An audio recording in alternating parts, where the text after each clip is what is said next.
అయిపోయింది, అంతా అయిపోయింది. 3 ఏళ్ల ముచ్చట ముగిసిపోయింది.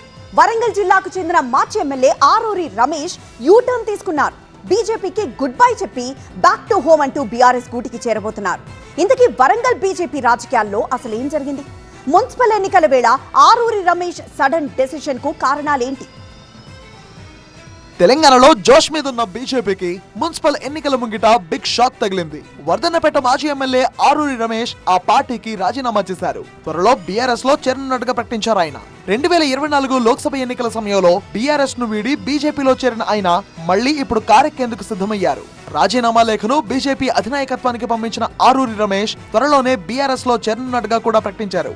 ఇన్ని రోజులు సహకరించిన బీజేపీ పెద్దలకు, నాయకులకు, కార్యకర్తలకు హృదయపూర్వక ధన్యవాదాలు తెలిపారు. ఇంటి పార్టీ అయిన కారు పార్టీలోకి త్వరలోనే భారీ జనబలంతో కలిసి బీఆర్ఎస్ లో చేరనున్నట్లు ఆరూరి రమేష్ లేఖలో తెలిపారు. ఈ క్రమంలోనే బ్యాక్ టు హోమ్ చర్యల్లో నిమగ్నమవడం ఆసక్తి రేపుతోంది. ఇక వరంగల్ జిల్లాతో పాటు వర్ధన్నపేట రాజకీయాల్లో ఆరూరి రమేష్ కు ప్రత్యేక గుర్తింపు ఉంది.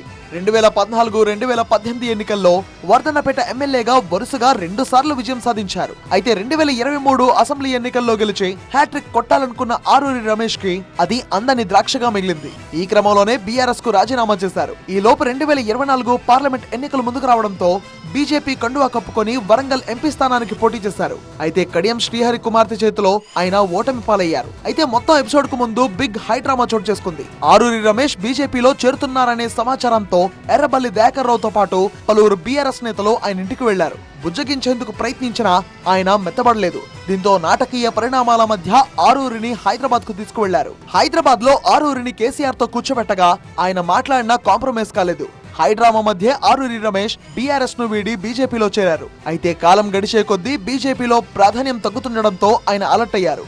బీఆర్ఎస్ లో ఉన్నప్పుడు వర్ధన్నపేటలోనే కాదు వరంగల్ జిల్లాలోనూ గట్టి పట్టుండడంతో మళ్లీ దాన్ని నిలబెట్టుకునేందుకు బీఆర్ఎస్ లో చేరాలని డిసైడ్ అయ్యారు. మొత్తంగా మున్సిపల్ ఎన్నికల వేళ సీనియర్ నేత ఆరూరి రమేష్ బీజేపీకి బై బై చెప్పేసి బీఆర్ఎస్ లో చేరబోతున్నట్టు ప్రకటించడం ఆసక్తి రేపుతోంది. అటు Aroori Ramesh re entry indications BRS శ్రేణుల్లో జోష్ పెంచుతుంది.